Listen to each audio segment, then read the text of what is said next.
Hello and welcome to another episode of the World War II podcast. I'm Angus Wallace. The common narrative of the war often completely overlooks Germany's attempts to run spies in Britain. In actual fact, for more or less the whole of the war, the German Secret Service, the Abwehr, was sending spies into Britain. In this episode, I'm joined by Bernard O'Connor, author of Operation Lena and Hitler's Plots to Blow Up Britain, to discuss these German espionage activities. But before we get started, it's a big thank you to all those who support the podcast by becoming patrons. $1 or so from people like you, loyal listener, help me find the time to put the show together. You can find out more at patreon.com/WW2podcast. I really do value your support, and where possible I do try to make available extra bits and bobs exclusive for patrons. A bit more World War II chat, as it were. So that's patreon.com/WW2podcast. Bernard, welcome. Thanks for joining me. Before we get to German espionage activity in Britain after 1939 and the outbreak of the war, I wondered how prepared the British were for counter-espionage. The issue was with Irish independence, and the IRA were keen to get Britain out of Ireland as part of their independence movement. And the British, obviously, the English, if you want to put it like that, they refused. And the IRA offered Britain an ultimatum: get your troops out of Ireland or we'll start a sabotage campaign. The British government refused, and so the IRA embarked on what was called the S Plan. This was in, I think, January 1939. They were assisted in this attack by the Abwehr, the German intelligence service, who offered the IRA independence for Ireland if they helped in the German attack on the British mainland. And so the IRA were offered financial assistance and technical assistance, as well as explosives and detonators, etc., that were to be brought in by submarine to remote beaches on the Irish coast. And the Germans infiltrated some of their agents by parachute and by submarine, sometimes by boat, into Ireland. And their aim was to liaise with the IRA and then get the IRA in Ireland to link up with their colleagues on the mainland to embark on sabotaging. It wasn't against people, it was against sort of military targets, lines of communication, things like that. And so when this sabotage campaign started, the newspapers picked up on it, the police were involved, and as a lot of damage was caused, the government introduced a number of new sort of legislation which allowed the special branch greater facilities to stop and search, to intern suspected IRA activists, to tap telephones, to intercept postal communications, and arrest and embark on an anti-IRA campaign, which largely diffused the situation, because a number of acts were put in place which limited the mobility of the IRA activists in the mainland. That was one factor. The other was, I don't know what sparked it, but during the 1930s, there was a spy hysteria in the media. There were books, there were films. People thought there were spies everywhere. It was a great sort of theme for novelists. We've got the 39 Steps coming out as well sometime around there, haven't you? Yeah, exactly. And so people suspected anybody could be a spy. And the government was trying to encourage the population to report anything suspicious. And so, the police were inundated with people claiming that Mr. and Mrs. Jones or somebody they'd seen. So there was a heightened sense of security. The other aspect was that as a result of these IRA sabotage attacks, lots of the vital infrastructure had to step up their security. So things like the use of guard dogs, putting electric fences around the place, floodlights, having armed guards, putting glass in cement on the top of walls around buildings, generally to deter intruders. And so there was it was becoming far less easy for saboteurs to actually sabotage power stations, train stations, factories, electricity generators, and so on. And so the German agents who were brought to Britain when war did break out faced a much more secure Britain than the Abwehr knew about. How much of support did the Germans actually manage to get through to the IRA? They supplied them with money and equipment and personnel. Did it actually get through, or was that just kind of what we're going to do? Yeah.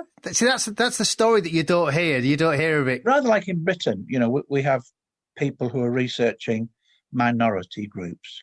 The Germans were considered some of the Irish as minority groups, and so they wanted to support these groups in their studies of their language, of their culture, and so they had German academics in Ireland ensuring that Irish culture was maintained. And some of these academics were actually agents for the German intelligence service. Did the Germans use the Republic of Ireland as an intelligence base? Because it's obviously neutral, but you don't hear it being sort of that hotbed of espionage like you do sort of Lisbon. Depends which books you read.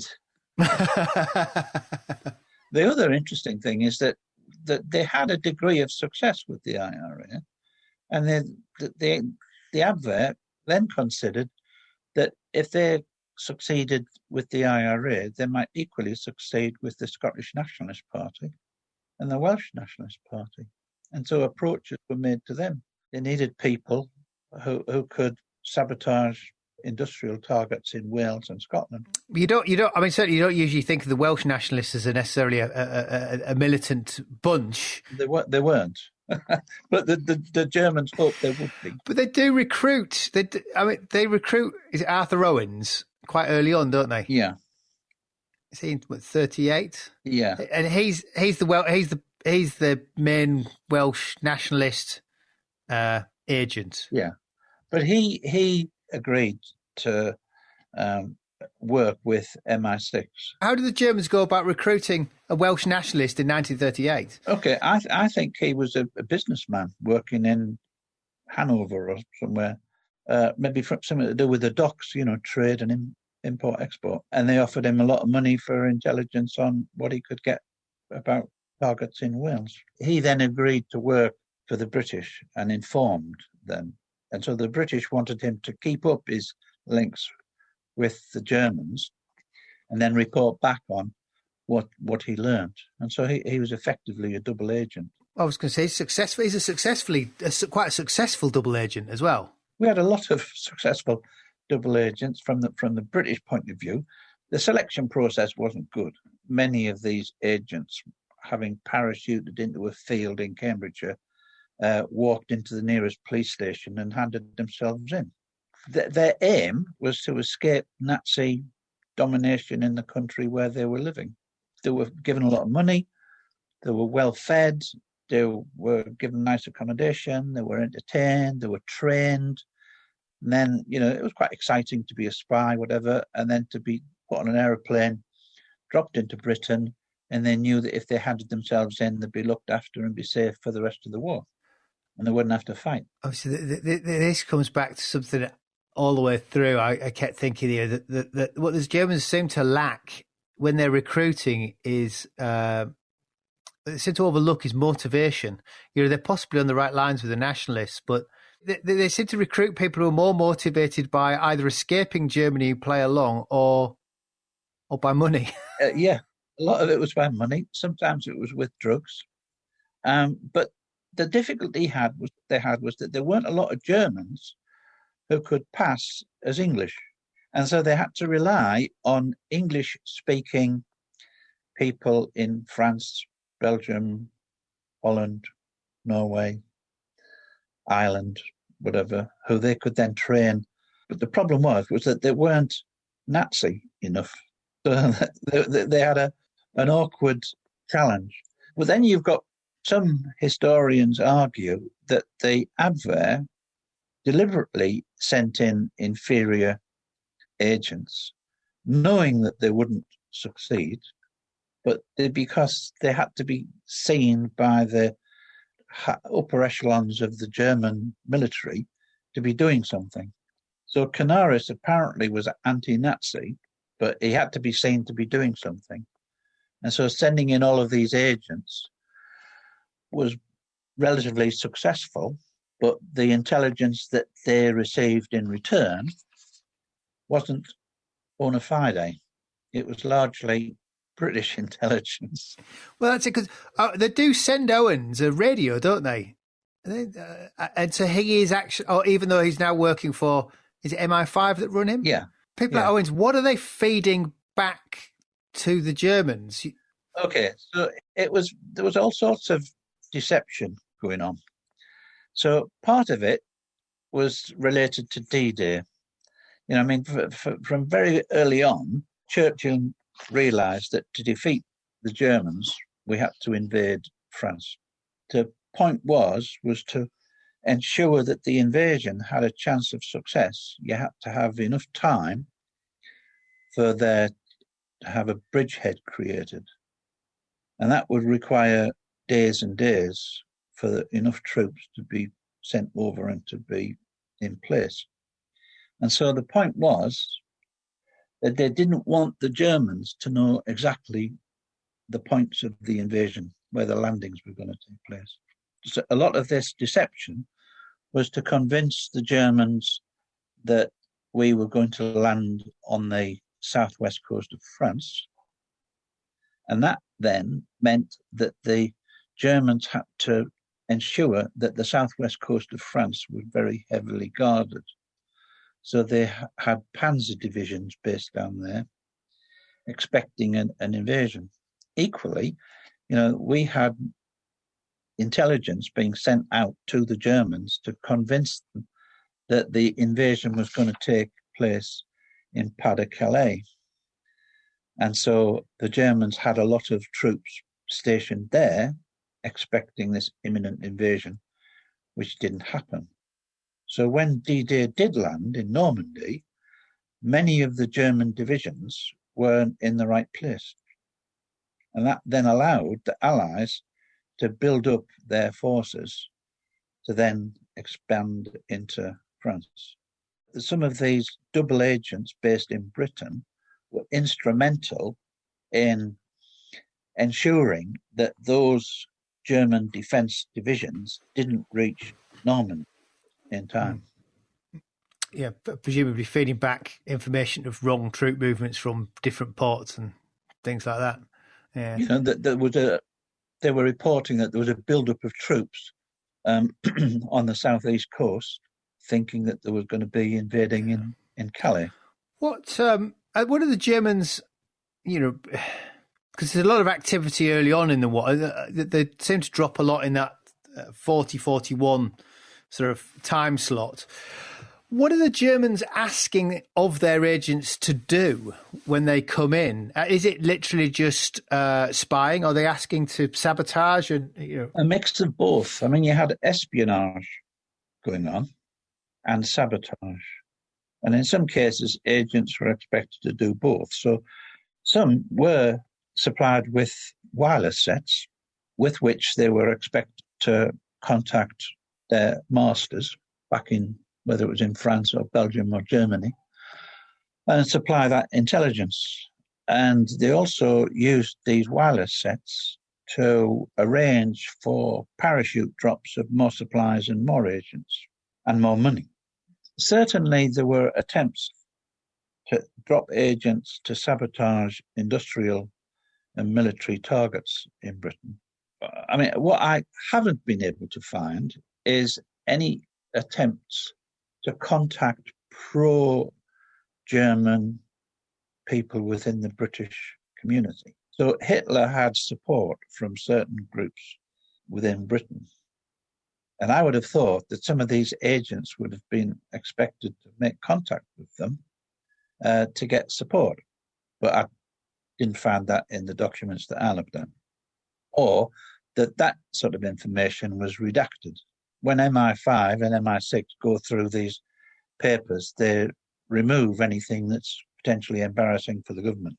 So if Lord X, in his Scottish castle was a pro-Hitler supporter, and some of these agents were attempting to make contact with him, they might have redacted that information to protect the identity of the establishment. So I mean, I don't know. It's possible that happened because unfortunately there's a lot of redactions in there. Presumably, if you've got radio set and you're set up as you've been turned by the British and the Germans are asking you to do these missions to go and, I don't know, blow things up or whatever they're doing, they must presumably have to show some willing to do it. How do the Germans not know that they're not doing it? Or are they doing it? I think some sabotage attacks were successful, but they weren't large scale. But many of the agents were trained in sabotage before they arrived, and they were supplied with either sabotage equipment or they were instructed in how to make their own explosive. One of the problems was that they'd been told which chemicals to buy from a chemist, but when they went to the chemist to buy them, the chemist asked for their name and address and contact details because by law, you can't buy, 100 weight of aluminium sulfide without it being a bit suspicious. Seems a bit hapless asking for it, doesn't it? It was. But what had happened was that these saboteurs who handed themselves in were then interrogated and revealed details of their target.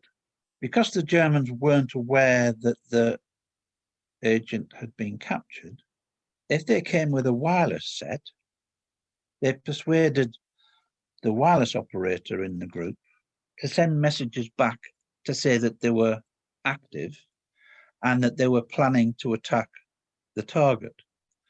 Now, the British knew where the target was, and so what they would do is, on a number of occasions, they designed fake sabotage. So one of the famous ones was an attack on a transformer at de Havilland aircraft factory in Hatfield.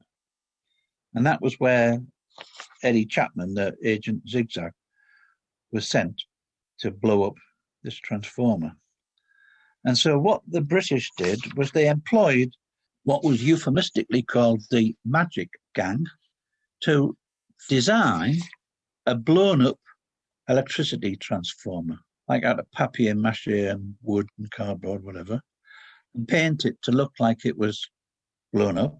They painted sheets of tarpaulin, which they put over the top of the nearby buildings to look as if it was the blown-up buildings.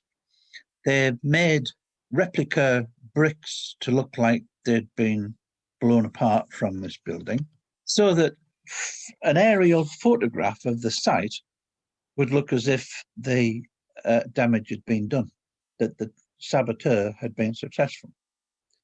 And what they ensured was that because they were in contact with the Germans, they were able to tell them that the sabotage had been completed. And so the Germans, to get proof, would send over a German plane to take an aerial photograph of the site. And so the British knew that there was a German plane coming over. And so they ordered the RAF not to attack this plane, to let it fly, do its business, and then fly back and report this act of sabotage that didn't happen.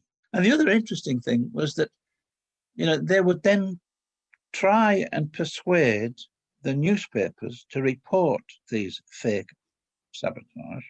I think if I'm right in saying that, they prepared an article to be published in the Times, and they went, MI5 went to see the editor of the Times, who refused to print lies in his newspaper.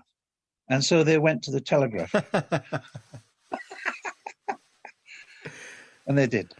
But they insisted that it should only go out in their first edition, like very early first edition, they were the newspapers that were shipped to, around the world. So, the newspapers that were read in Lisbon, for example, would have a report on this sabotage attack.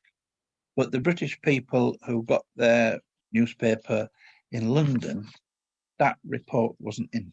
So that the German intelligence in Lisbon are going through the newspapers looking for evidence of sabotage, pick up this one, pass it on to Berlin. Berlin congratulates the Abwehr for a successful sabotage attack, and they send, £1,000 reward, drop it by parachute, and the British know exactly where the plane's going to drop it, and they collect the money, and it helps to fund looking after these double agents. What amused me about as well some of these fake operations is the fact that they actually carry out explosions. They do actually do some minor demolition work, don't they? Yeah, but on not very important targets. But they don't tell anybody, so it is a shock. Yeah, so the general public don't know. You go down to Salisbury Plain, where there's a lot of British military establishments, and they actually blow up a building that could contain ammunition, but they can create a big enough explosion to make it sound as if it was. But it's remote. People might hear it in the next village or town, and it can get reported in the newspaper, and the British then send a message back to the Germans to say that their agent successfully, blew up this ammunition dump. And the Germans believe them. It's brilliant, the length. I just think, even down to some of the police aren't always told. So the police start investigating attempted sabotage. They get told to quietly drop it, and they can't understand why. It's a level of detail that you wouldn't necessarily have expected until you start thinking about how sensible it is. Well, I was so lucky that all of this detail, the bulk of this detail was in their interrogation reports. So that these agents, when they were caught or when they handed themselves in to the police, they were all taken to a special interrogation centre for deep questioning. Ideally, the British wanted to find out whether they were really Nazi supporters or whether they'd been told to defect to the British, as part of a ploy to collect intelligence on the British intelligence service. Right. And those people who convinced the British that they were actually pro-Nazi were executed. And the ones who survived were offered their freedom in exchange for working for the British. So we certainly executed quite a number, but human nature being what it is, if you're going to be told that you're going to be hung the following day, unless you agree to work with us, human nature, people did. So we had quite a lot of double agents working. They were provided with accommodation and food and entertainment, and they were looked after during the war. All they had to do was to use their wireless set and transmit messages back to Germany. If I could just mention again, there were German agents who didn't hand themselves in to police when they arrived, but were subsequently apprehended, either being informed upon by the general public or by doing something stupid. The Abwehr didn't know enough about current conditions in Britain. So, for example, one agent, landed by dinghy on the south coast, went into a pub at, like 11 o'clock in the morning and asked for a pint of beer. not knowing that, it didn't open until 12. Or, somebody going to a railway station and buying a ticket, in this remote little village up in Scotland, asking for a ticket to London and handing over like a £10 note. The other thing that I think you highlighted was the fact that the Germans they're sending over agents that didn't understand the British money, or British money, so that they were just handing over money saying, can you just tell me how much it is? Which is really basic. It does strike me, they must be going through some training process before they send them here. It seems to be lacking in cultural aspects of training. That's right. I mean, they were taught sabotage. So, I mean, they could blow up a building, they could blow up a transformer, they could blow up railway lines, they could blow up steam engines, and they could make their own explosives. They knew exactly how many, what proportion of different chemicals to use. They were experts in that respect. They knew little about British culture because the Germans didn't have the trainers available who were knowledgeable enough themselves to be able to share that knowledge. So a lot of these French, Dutch, Norwegians, Cubans even, landed in Britain, but didn't know how to survive. It's really the Cubans that come ashore in Wales, isn't it? But the thing is that, they arrive in a Welsh port like Fishguard, and of course they've got to deal with customs. And the customs were informed that to be very, very careful about anybody coming into the country. And so they were able, if they had any suspicions, they'd get special branch down there, give them deep interrogation. And some of these guys weren't trained to withstand harsh interrogation techniques. Because another thing that it actually shocked me was that, if you read about any SOE operations, they always mention the fact that they've checked the agents' labels on their clothing. They've checked that the shoes are from Paris. They don't go any. Yet they're flying people in with torches made in Bohemia and German radio parts, which is this is really, really simplistic things. Amateurish. Yeah, exactly. Well, that's where I wrote my notes. Amateurish. It's almost as though they'd never put any thought into how to run a espionage ring other than the practicalities of blowing stuff up and using radios. Yeah, I think the espionage had largely been embassy-based. It was like sending in people to work in the embassy, give them diplomatic cover, and they had to collect political, economic, military intelligence and report it back. Right? That was the traditional spy. But to send in saboteurs was new. It hadn't really been done. And so they didn't know how to do it, but they were expected to. The German military wanted the Abwehr to send in their intelligence agents on missions.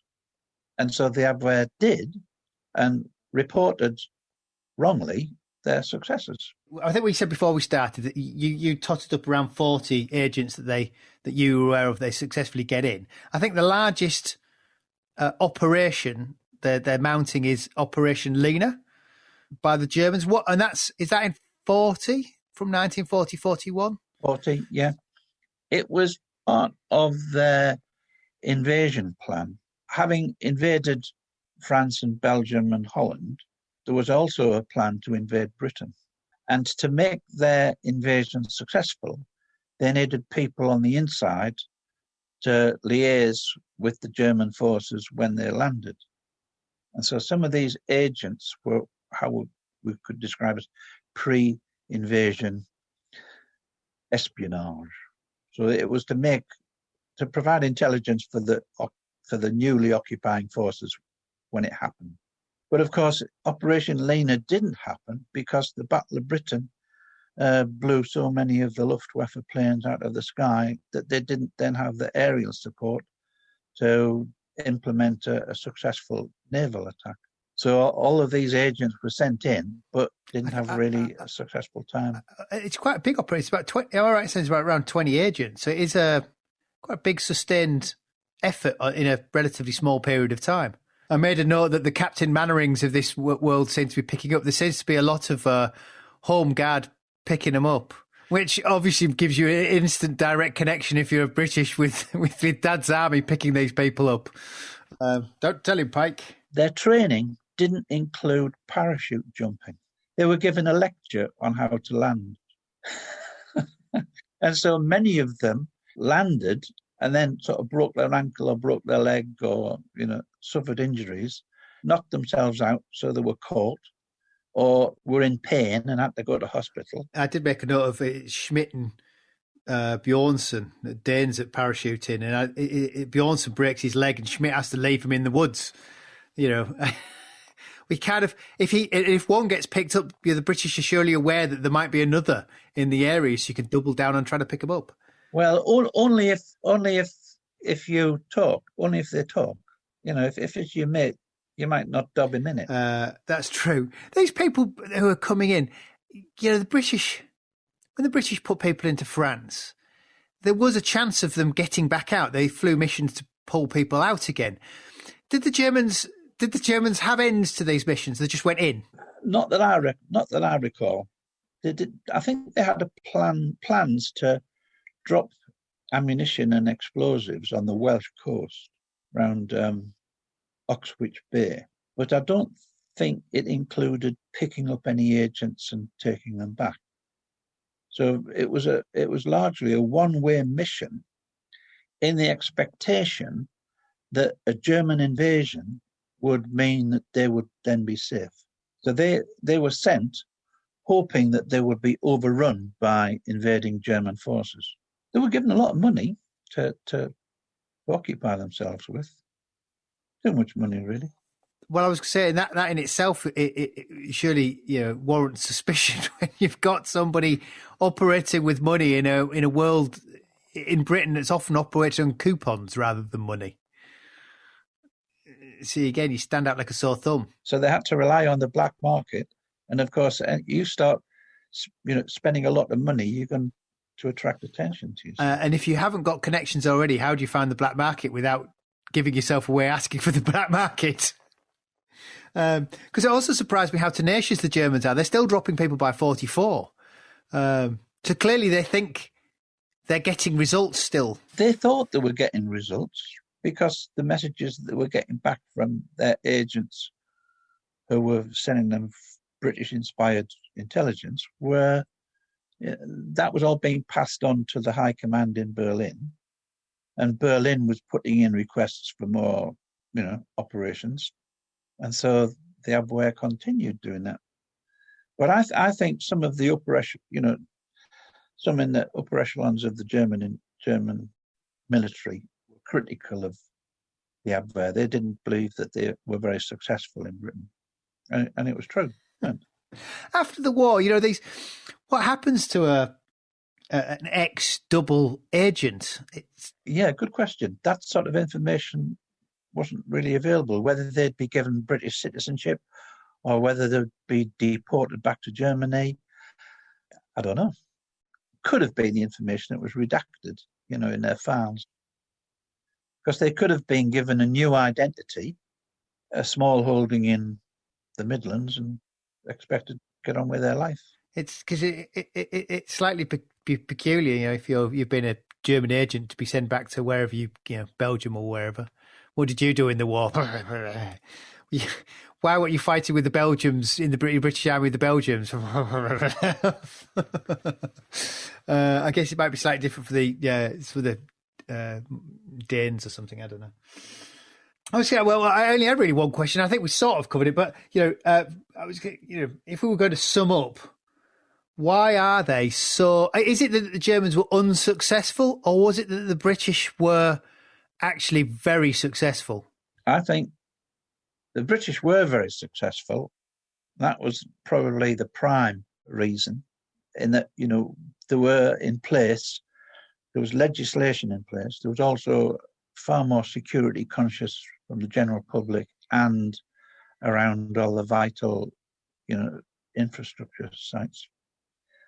But then, to some extent as well, the German intelligence service was to blame for not having enough up-to-date intelligence about how to survive as an agent in unoccupied Britain. What I also found interesting was that, we had within MI5 an organisation whose aim was deception, the 20 Committee. The 20 Committee was written down as XX, double cross. And they had a very successful war. And also, a lot of these saboteurs brought sophisticated German equipment. And when they were arrested and interrogated, British intelligence had its own sabotage section. So we learned an enormous amount from these saboteurs about the latest German technology. So we learned the names of the schools where they were taught. We acquired the names of the commandants of the schools, of the instructors, the type of training, the names of some of the other students. British built up quite a considerable amount of intelligence about German sabotage operations. And that info is in the National Archives in their files. And I was lucky enough to be able to read through it. Having written about the saboteurs sent into Britain, I learned, doing the research, that they had saboteurs trained and sent into France and Belgium and Holland, Denmark, and other countries. And also that they had saboteurs trained, ready, so that as they knew the Allies were advancing towards Germany, they had saboteurs who were described as werewolves. And these were people who were stay behind. They'd be supplied with ammunition, explosives, weapons, etc. And once the Allies had overrun them, they would then come out from behind the lines and attack the British communications, roads, railway lines, telephones, and so on. So that's another story that I've partially written. Well, I think the stories of the werewolves will have to wait for another day. Thanks, Bernard. Loyal listener, Bernard's book is Operation Lena and Hitler's Plots to Blow Up Britain. I will put a link on the website, www.2podcast.com. Next time out, I hope to be discussing Dick Winters of Band of Brothers fame. Failing that, we might be looking at uniforms. So until then, I'm Angus Wallace, and thanks for listening.